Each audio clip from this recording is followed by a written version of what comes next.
Hello ஷோல், welcome to Eden Aquatics. இன்றைக்கி நம்ம டைப்ஸ் ஆஃப் ஜெயின் கௌராமிஸை தான் பார்க்க போகிறோம். ஸோ ஜெயின் கௌராமி பிடிச்சவங்களுக்கு இந்த வீடியோ ரொம்ப பிடிக்கும். அண்ட் நம்ம சப்ஸ்கிரைபரும் பார்த்தீங்கன்னா டைப்ஸ் ஆஃப் ஜெயின் கௌராமி பற்றி ஒரு வீடியோ போட சொல்லியிருந்தார். அதனால் நம்ம பார்க்க போகிறோம். ஸோ உங்கள் ஃப்ரெண்ட்ஸுங்க யாராவது ஜெயின் கௌராமி விரும்புகிறவங்க யாராவது இருந்தாங்கன்னா இந்த வீடியோ அவங்களுக்கு ஷேர் பண்ணி விடுங்க, யூஸ்ஃபுல்லாக இருக்கும். அண்ட் வீடியோக்குள்ளே போகலாமா?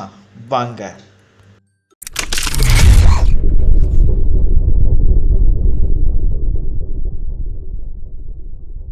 முதலாவது இடத்துல இருக்கிறது ஒயிட் ஜெயின் கௌராமி.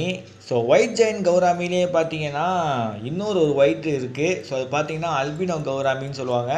அதோட கண் பார்த்தீங்கன்னா ரெட்டாக இருக்கும். ஸோ ஒயிட் ஜெயின் கௌராமிக்கு பார்த்தீங்கன்னா கண் ரெட்டாக இருக்காது. இதுக்கு பார்த்தீங்கன்னா கண் பிளாக்காக இருக்கும். ஓகேங்களா?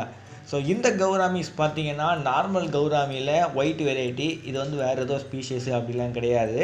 இது நார்மல் வெரைட்டியில் இருக்க ஒயிட் டைப்பு. ஸோ இது அந்த மாதிரி ஒரு ப்ரீடு இது.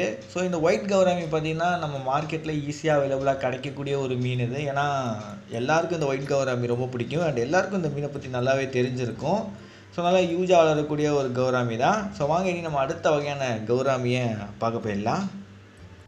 ரெண்டாவது இடத்துல பார்க்குறது கிரே ஜெயின் கௌராமி, இல்லாட்டி ஒரு நார்மல் ஜெயின் கௌராமின்னு சொல்லலாம். ஸோ இதுலேருந்து தான் ஒயிட் எடுத்துன்னு வந்தாங்க. ஓகேங்களா?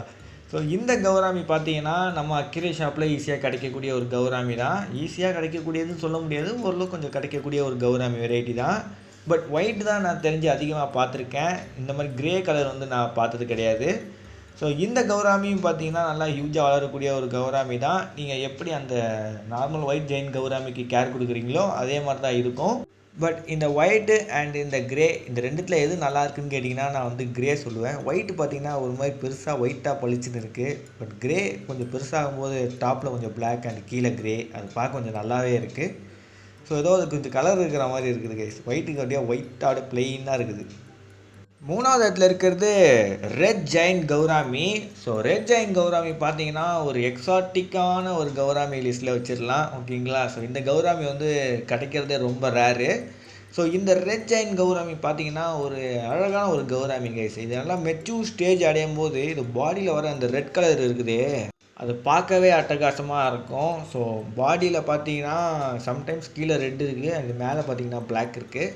ஸோ அது என்னன்றது ரீசன் தெரியல. ஒருவேளை மெச்சூர் ஸ்டேஜ் அடையும் போது அந்த பிளாக்கெல்லாம் போயிட்டு அந்த ரெட் தான் வர ஆரம்பிக்கும்னு நினைக்கிறேன் ஃபுல்லாக. ஆக்சுவலி இந்த கௌராமி பற்றி அவ்வளோ எனக்கு சரியாக தெரியல. இது எப்படி இது மெச்சூர் ஸ்டேஜில் ஃபுல் ரெட்டு எப்படி வரும் அப்படின்றது தெரியல. பட்டு நல்ல ஒரு சூப்பரான ஒரு கௌராமி.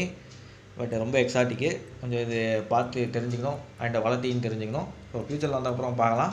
ஸோ வாங்க இனி நம்ம அடுத்த கௌராமி வெரைட்டியை பார்க்க போயிடலாம். நாலாவது இடத்துல இருக்கிறது red tail Jain gourami. So red gourami வளர்க்க முடியல அப்படின்னு ஃபீல் பண்ணிக்கிட்டு இருக்கவங்களுக்கு ஒரு ஆறுதலான கௌராமினா அது ரெட் டெயில் ஜெயின் கௌராமி தான். ஸோ நம்ம அக்ரே ஹாபியில் பார்த்தீங்கன்னா இருக்குது. நம்ம இந்தியாவிலலாம் பார்த்தீங்கன்னா சேல் பண்ணுறதை நான் பார்த்துருக்கேன். ஸோ ரெட் ஜெயின் கௌராமிஸ் பார்த்தீங்கன்னா பட் கொஞ்சம் ரேர் அப்படின்னு சொல்லலாம். அவ்வளோவா பார்த்தது கிடையாது. 1 or 3 டைம்ஸ் நான் பார்த்துருக்கேன் ரெட் ஜெயின் கௌராமி. ஓகேங்களா? ஸோ நல்ல ஒரு அழகான ஒரு கௌராமி வெரைட்டி. பட் கொஞ்சம் எக்ஸ்பென்சிவாகவும் இருக்கும் இந்த கௌராமி. அண்டு இதை கேர் பண்ணுறதும் சேம். நீங்கள் அந்த நார்மல் ஒயிட் கௌராமி எப்படி கேர் பண்ணுறீங்களோ அதே மாதிரி தான். அஞ்சாவது இடத்துல இருக்கிறது எலிஃபண்ட் இயர் கௌராமி. கொஞ்சம் கௌராமி பார்த்தீங்கன்னா வளர்ந்து மெச்சூர் ஸ்டேஜ் அடையும் போது கொஞ்சம் டெரிஃபிக்கான லுக்கில் தான் இருக்கும். பட் இந்த கௌராமி பார்த்தீங்கன்னா அது இன்னும் கொஞ்சம் டெரிஃபிக்கான லுக்கை ஏற்றுற மாதிரி இருக்கும். பிகாஸ் அதோட ரீசன் பார்த்தீங்கன்னா அதோட வாய் முன்னாடி பார்த்தீங்கன்னா பல் அப்படி இருக்கும். ஸோ இந்த கௌராமியில் யூனிக்கே பார்த்தீங்கன்னா அது இதுதான். இதை எலிஃபண்ட் இயர்னு கூப்பிட்றாங்க. அது எதனாலன்றது எனக்கு ப்ராப்பராக தெரியல. பட் இதுக்கு பல் நல்லா இருக்குன்றது அது மட்டும் எனக்கு சரியாக தெரியும். ஸோ இது நல்லாயிருக்கும். ஸோ ஒரு டெரிஃபிக்கான ஒரு கௌராமி லுக் இருக்கிறவங்க யாரோ வாங்கணும்னு ஆசைப்பட்டாங்கன்னா, அது கொஞ்சம் பல்லுலாம் கொடூரமாக வெளியே தெரியணும்னு நினைக்கிறீங்கன்னா நீங்கள் இந்த மாதிரி கௌராமியை சூஸ் பண்ணலாம். ஸோ ஓகே, இதோட இந்த கௌராமி லிஸ்ட்டு முடிஞ்சிருச்சு, ஜெயின் கௌராமி லிஸ்ட்டு.